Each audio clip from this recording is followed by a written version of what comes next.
are moving like a mafia boss, forcing the feds to use tactics that have been used to bring down mafia families. Authorities have Durk on tape admitting to murders, and it's not only the murder of Quando Rondo's cousin. From having his brother's killers murked to ordering the death of an informant's baby mama, Durk was out here flying his killers in private planes. Von is dead, right?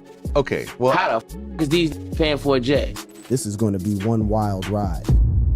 OTF snitch sells out Lil Durk. If there's one thing that Lil Durk has made clear in his past interviews, it's that he hates snitches. I hate all rats.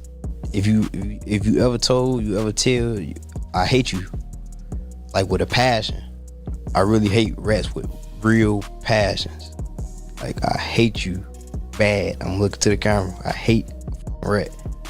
What's crazy is that Durk might be in cuffs because one of his mans told on him. According to court documents, a dude named OTF Jam, who is a trusted member of the crew, played a crucial role in the investigation that brought down Lil Durk. It turns out that this dude had been released from prison in 2022 after serving 12 years for attempted murder. Apparently, he was an informant who had been cooperating with authorities for years. The craziest part about all this is that he wore a wire while around Lil Durk and other OTF gang members, which provided intel to the feds, a betrayal that no one saw coming, not even Durkio. According to the indictment, Jam's recordings and the information he provided were key in linking Durk to the now infamous murder-for-hire plot that almost took out Quando Rondo. If you understand OTF Jam's relationship with Durk, then his involvement in ratting out the OTF boss will shock you, and his secret recordings, which have formed the backbone of the case against Durk, will start to look like the worst case of backstabbing in hip-hop history. Jam, a longtime member of OTF, was considered a brother by Lil Durk. During Jam's 12-year incarceration for attempted murder, Durk stood by him, providing financial support and ensuring that Jam's needs were met. This included covering legal fees, purchasing a house and car, and gifting him more than $50,000 in cash. Say they gave you 50, bro. You know what I'm saying? Fact. More than that. Shit. More than that. Shit. But shit, can you tell us how much he gave you, or you don't want to even? No, we ain't gotta get into all that, but bro made sure he made a way for me to be straight, like. But if this wasn't enough, Durk also took care of OTF Jam, even while he was in jail. So what would make someone turn on their homie without any remorse? Like, Durk come through one time, that's sure.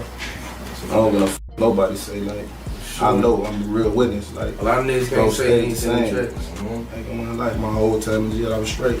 It turns out Durk may have been involved in the death of his baby mama. According to reports, Lil Durk found out that Jam had been wearing a wire all along. Determined to get his revenge, Durk knew that getting an FBI informant murked could bring him unwanted attention from the feds, so he went after his child's mother, Octavia Redmond. And on a seemingly ordinary day in the West Pullman neighborhood of Chicago, the life of a beloved postal worker, Octavia Redmond, was tragically cut short on the 19th of July, 2024. At approximately noon, Octavia was in front of a Chicago home, preparing to deliver mail, when a stolen SUV pulled up nearby. The vehicle, later identified as the getaway car, was driven by a 15-year-old suspect. The suspect exited the SUV and approached Octavia with a chilling intent. Without warning, he shot her multiple times at close range, leaving her critically injured on the ground. The suspect, meanwhile, fled the scene in the stolen SUV. The 48-year-old woman was taken to Christ Hospital in critical condition, where she was later pronounced dead at the hospital. In the immediate aftermath of the shooting, the Chicago Police Department launched an intensive investigation to track down the suspect. The U.S. Postal Inspection Service also became involved, offering a substantial reward for information leading to the arrest and conviction of those responsible. They took to their X account, where they announced a $250,000 prize for information leading to the arrest and conviction of the suspect responsible for the homicide. As the investigation unfolded, authorities utilized footage from police and private cameras to trace the suspect's movements before and after the shooting. The stolen SUV was identified, and an anonymous tip provided crucial information that helped identify the suspect. Months passed as investigators worked tirelessly to bring the perpetrator to justice. The breakthrough came when the suspect was located in Cedar Rapids, Iowa, and arrested on a murder warrant. Despite Durk's loyalty to his homie, Jam decided to become what the Chicago rapper hates the most, a rat. But having his baby's mother killed didn't solve anything. The damage was already done. So what exactly did OTF Jam reveal to the cops that might see Durk get the death penalty? Well, OTF Jam's revelations to the cops started with the tragic events of November 6, 2020. That night, King Von, Durk's Durkio's best friend, was killed outside an Atlanta nightclub. The altercation began as a physical fight between Vaughn and Quando Rondo, escalating into gunfire when a member of Rondo's entourage allegedly shot Vaughn multiple times, resulting in his death. CCTV footage showed Vaughn approaching fellow rapper Quando Rondo and punching him to the ground. Vaughn's guys joined in and started beating the brakes off Quando as he tried in vain to get away from his attackers. As the assault went on, one of Quando's homeboys, who was later identified as Lil Tim, appeared from behind their vehicle with a gun in hand and started letting off shots as everyone ran away. Vaughn was hit on his torso. He would later die from his gunshot wounds while in hospital during surgery.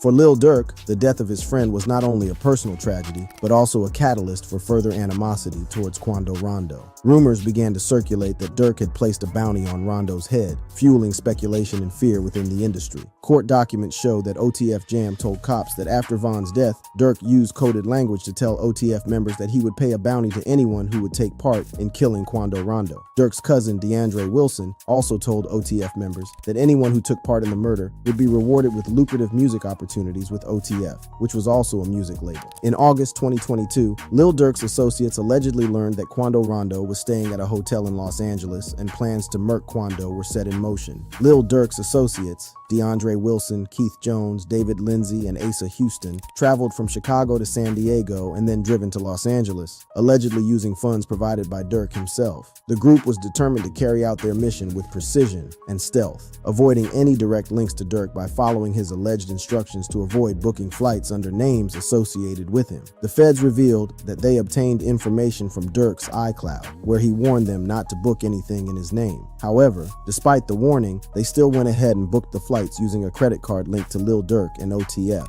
Upon their arrival, the OTF members met with Keon Grant, a top associate who had flown to Los Angeles on a private jet. Grant played a crucial role in facilitating the operation, securing hotel accommodations for the group, purchasing ski masks, and obtaining 2 luxury sedans to be used in the ambush. According to court records, Grant also provided Jones, Lindsay, and an unidentified third member with firearms, including one that had been converted into a machine gun, further escalating the potential for violence. As the day unfolded, the group allegedly began tracking Quando Rondo and his associate Robinson as they traveled around Los Angeles in a Cadillac Escalade. Their journey took them to various locations, including a marijuana dispensary and a clothing store in West Hollywood. The tension was palpable as the suspects followed their targets, waiting for the opportune moment to strike. The climax of the day's events occurred at a gas station across from the Beverly Center, a bustling area in the heart of Los Angeles. Here, Asa Houston allegedly parked his car strategically behind the station, setting the stage for the ambush. As Quando Rondo and Robinson stopped at the gas station, Jones, Lindsay, and the third unidentified man reportedly exited their vehicle, armed and ready to execute their plan. The suspects opened fire, unleashing a hail of bullets in an attempt to kill Rondo. Tragically, Lul Pab, Quando's cousin, who was standing outside the Escalade, was struck and killed in the gunfire, while Rondo miraculously escaped unharmed. The scene was one of chaos and terror as bystanders scrambled for safety, and the suspects fled the scene. Afterwards, the suspects regrouped at an In-N-Out hamburger stand, where they allegedly discussed payment with Keon Grant. The group then made their way back to Chicago, flying from San Diego, as authorities began piecing together the details of the brazen attack. Word on the streets is that these 2 murders aren't the only ones that Durk has paid for. From his brother's killer to an op who disrespected Vaughn's mural, Durk has been moving reckless for a while. Murders Lil Durk has paid for. The earliest murder-for-hire plot that Durk has been caught up in involves the murder of his brother. The story starts with the death of Lil Durk's brother, D Thang, on June 7th, 2021. On a Sunday morning outside a strip club in South Suburban Harvey, shots were fired and D Thang was shot in the head. He was pronounced dead at the scene. Word on the street was that a dude named Stefan Mack was responsible for D Thang's death, so Lil Durk put a bounty on his head. And on January 7th, 2022, Mack was gunned down at the Youth Peace Center of Roseland, located at 420 West 111th Street in Chicago. Soon, 2 men, Anthony Montgomery Wilson and Preston Powell, were indicted with murder for hire. The events leading up to Mack's murder were meticulously planned. Montgomery Wilson and Powell, along with other unidentified accomplices, allegedly conspired to execute Mack in exchange for money. The plot involved the use of a cell phone and a 2014 Chrysler 300, which were deemed facilities of interstate commerce by prosecutors. As Mack exited the Youth Peace Center, gunmen emerged from a vehicle vehicle and opened fire, leaving him fatally wounded. A security guard was also injured in the attack but survived. The indictment, initially kept under seal, was made public, revealing the gravity of the accusations against the two men. Montgomery Wilson and Powell were charged with conspiracy to use an interstate facility in the commission of a murder for hire. Additionally, Montgomery Wilson faced an individual murder for hire count and a gun charge. As the legal proceedings unfolded, Montgomery Wilson found himself in custody, facing the full weight of the charges against him. During his arraignment, Montgomery Wilson pleaded not guilty, setting the stage for a potentially lengthy and contentious trial. His defense team is expected to challenge the evidence presented by the prosecution, which includes photos from the U.S. Attorney's Office allegedly showing him pursuing the victim with a firearm. Meanwhile, Preston Powell remains a fugitive, with law enforcement agencies actively seeking his arrest. The most high-profile murder that Durk is alleged to have paid for is that of FBG Duck. When Duck's killers were arrested back in 2021,